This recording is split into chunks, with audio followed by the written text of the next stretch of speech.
Hi everyone! Maulan na hapon sa ating lahat. At dahil maulan, masarap kumain. Kailan ba? Yung feeling na parang ang sarap-sarap kumain kapag naulan? Yung mayat nga bigla kayo nagugutom? O ako lang yun dahil matako ako. Char. So ayan, dahil kakatapos lang or kakaalis lang ng bagyo dito sa amin at madami nga napinsala, kaya wala masyadong bukas na bilihan ngayon ng merienda or pagkain. At buti na lang may malagkit ngayon si mama at cocoa powder kaya magluluto tayo ng champurrado. Diyan ba sa mga lugar nyo, madami din ba napinsala sa bagyong Egay?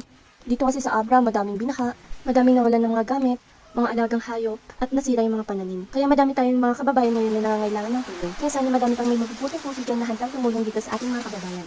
So yan, luto ng ating champurrado. Nilagyan ko na nga siya ng gatas. Kayo ba, ano ba mas gusto niyong gatas sa champurrado?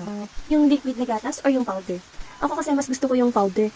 Para sa akin, parang mas malinamnam kasi kapag yung powder yung nilalagay ko sa champurrado.